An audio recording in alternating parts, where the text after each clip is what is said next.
में अगर ऐसा है, अयोध्या के हालात जो बयां कर रहे थे हमारे साथी ओम प्रकाश जी, अगर ऐसा है तो ये हवा क्या जो आप अभी पूरब की ओर बढ़ने वाले हैं, वहां तक, गोरखनाथ तक पहुंचने वाली है क्या? ऐसा कुछ लग रहा है?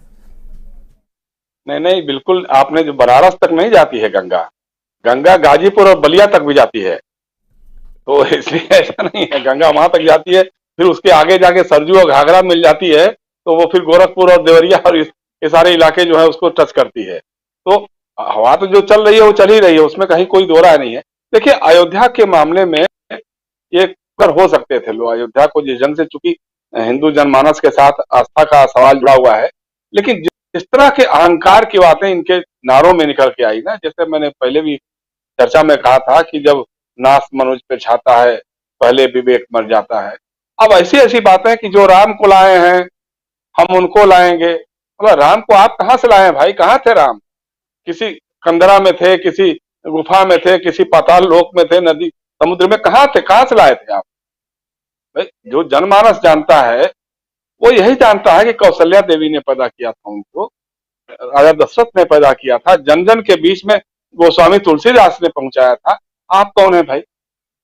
जो मंदिर भी बन रहा है वो सुप्रीम कोर्ट ने के फैसले पे बन रहा है, और जिस जो फैसला है वही, उसी पर तो समझौता हो रहा था। चंद्रशेखर जी जब प्रधानमंत्री थे तो इसी पर समझौता हो रहा था, इन्हीं बातों पर समझौता हो रहा था।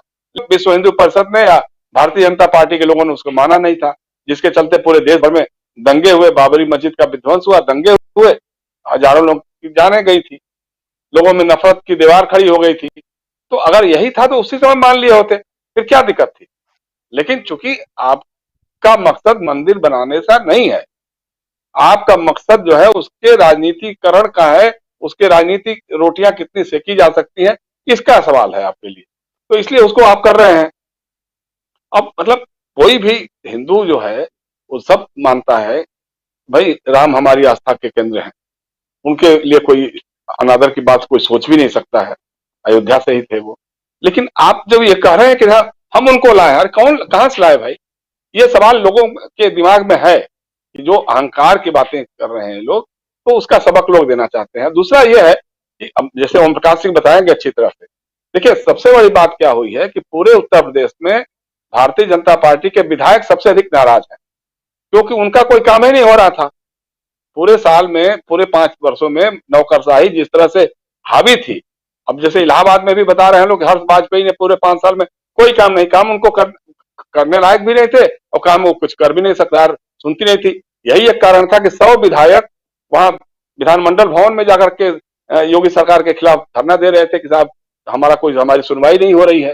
तो ये कारण भी था, इसके चलते भी एक जो माहौल बन रहा है, जनप्रतिनिधियों को जो गांव गांव से खदेड़ रहे हैं कि भाई 5 साल हमारे बीच में आप कहाँ थे, जब कोरोना से हम ऑक्सीजन के अभाव में दम तोड़ रहे थे, हमारे रिश्तेदार, जब हमारे रिश्तेदारों की लाशें नदी में तैर रही थी, रेत में दबी हुई थी, यही फाफामऊ में प्रधानमंत्री भी गए थे वहां पर, वहां भाषण करने गए थे, वहां उनका रोड शो या रैली हुई थी वहां पर। और सबसे बड़ी बात, मतलब आश्चर्य की बात है, अगर प्रधानमंत्री कह रहे हैं कि साहब छुट्टा पशुओं के बारे में उनको कोई संज्ञान में था ही नहीं, उनको पता ही नहीं था। भाई आपके पास इतना बड़ा इंटेलिजेंस नेटवर्क है, आप तो, आपका आईटी सेल लगा हुआ है, एक एक वीडियो, एक एक क्लिपिंग सब देखता है, सुनता है, और ये पिछले कई वर्षों से लगातार छुट्टा पशुओं को लेकर के समस्या सामने आ रही है। किसानों के खेत चढ़ जा रहे हैं, कई किसानों की जान चली गई छुट्टा पशुओं के कारण, और उसकी आपको कोई खबर नहीं है, आपको इंटेलिजेंस इनपुट नहीं है। मतलब सबसे बड़ी बात क्या है कि प्रधानमंत्री जी हमारे जो है, जो खुद देखते हैं, जो खुद सुनते हैं, जो खुद बोलते हैं, उसके अलावा और कुछ भी नहीं जानते, उसके अलावा उनका कोई मतलब ही नहीं है, सुनते कहीं कुछ नहीं है, जो मन में अपना अपने ढंग से बोलते हैं।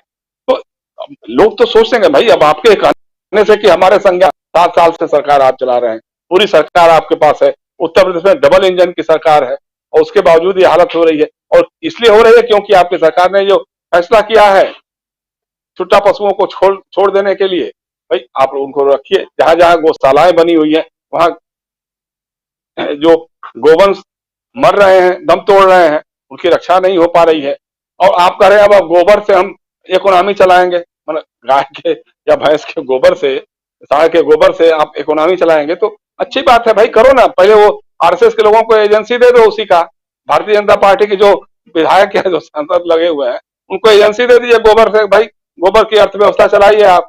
लेकिन बाकी जो उत्तर प्रदेश का नौजवान है, जो बेरोजगार है, जिसकी कंपटीशन की तैयारियां करता है, इलाहाबाद में आकर के कोचिंग ज्वाइन करता है, यहाँ लॉज में रहता है, तो उसके लिए आप कुछ तो इंतजाम करेंगे। परीक्षा हो नहीं रही है, नौकरी मिल नहीं रही है, और लोग सड़क पे घूम रहे हैं। तो ये सारे सवाल जो हैं राजीव जी, इन सवालों को लेकर के आप ये कह रहे हैं गंगा की, यहाँ से इलाहाबाद से बात कर रहे हैं, मैं तो कह रहा हूँ कि यमुना गंगा जहां से चलती है वहां से लेकर के और जहां तक जा रही है, वो वहां तक हालत यही है। भाजपा के लिए बहुत अच्छा नहीं है। अंडर करंट अगर कोई चल रहा है, जैसा बार बार कहा जा रहा है, साहब लाभार्थी योजना वाले जो है वो लोग उनके साथ में जुड़ रहे हैं, या कुछ अलग ढंग से कुछ माहौल बन रहा है अंडर करंट से, भाजपा जो है, और एक जो चला रहे हैं लोग, आज इलाहाबाद में भी लोग पूछ रहे थे कि साहब जो दिख रहा है उसमें तो भाजपा हार रही है, लेकिन इसके बावजूद ये लोग कैसे कह रहे हैं कि साहब आएंगे तो योगी ही आएंगे, तो योगी है। हमने कहा भैया, अगर भाजपा को बहुमत मिल भी गया तब भी योगी नहीं आएंगे तो मैं लिख करके आपको दे सकता हूँ, आप चाहो तो ये स्टैंप ड्यूटी पर लिखवा लो। ये भी लिख के दे सकता हूँ कि जिस दिन 7 मार्च को चुनाव होगा, उसके 1-2 दिन के अंदर पेट्रोल का दाम 100 रुपए, और उसके आगे 2-4 दिनों बाद वो 120 रुपए तक होने वाला है। ये भी स्टैंप ड्यूटी पर लिख लो। अब जब कभी बात होती है तो कह देते हैं नहीं, वो तो पेट्रोल कंपनियां तय करती हैं। 3 महीने से पेट्रोल पंप कंपनियों का कोई सुध-बुध नहीं है। कच्चे तेल की दाम पूरे दुनिया में बढ़ रहे हैं, आज $100 के आसपास हो गया, लेकिन पेट्रोल कंपनियों ने कभी एक नया पैसा बढ़ाने की जरूरत नहीं समझी। और चुनाव खत्म हो जाएगा, यही पश्चिम बंगाल में हुआ था। पश्चिम बंगाल के चुनाव के समय दाम को रोक के रखा गया था, और बाद में चुनाव होते ही उसके दाम बढ़ गए थे, देश भर में बढ़ गए थे। तो ये भी होने वाला है। योगी एक तो दोबारा मुख्यमंत्री नहीं बनेंगे, ये बात तय है। प्रधानमंत्री बनेंगे कि नहीं बनेंगे, उनका भवितव्य तय करेगा, या भाजपा की राजनीति तय करेगी। लेकिन जैसे मैं बार बार यही बात करता हूं कि योगी आदित्यनाथ, भारतीय जनता पार्टी, नरेंद्र मोदी, अमित शाह जी और राष्ट्रीय स्वयंसेवक संघ के नेतृत्व के गले की हड्डी बन चुके हैं, जिसको ये लोग न तो निगल पा रहे हैं न उगल पा रहे हैं। हार गए तो खुराफात करेंगे, जीत गए तो दावेदारी करेंगे प्रधानमंत्री के 2024 में उनकी दावेदारी बढ़ जाएगी। इसको लेकर के ये लोग समझ नहीं आ रहा है इनको कि हम करें क्या।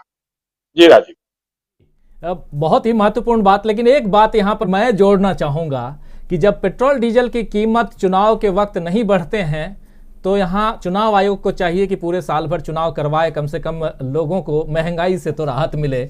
और लेकिन ये एक थोड़ा सा लाइट मूड में मैं बात कर रहा हूँ। महत्वपूर्ण बात ये है कि 7 तारीख की शाम का आप इंतजार कीजिए, 7 मार्च जिस दिन चुनाव खत्म हो रहा है, उस रात को आप देखिए कि कितना पेट्रोल और कितने रुपए डीजल की कीमत बढ़ती है। हाँ, उसमें एक बात इसमें शायद जोड़ा जाए, यूक्रेन संकट के कारण ऐसा हमको करना पड़ा।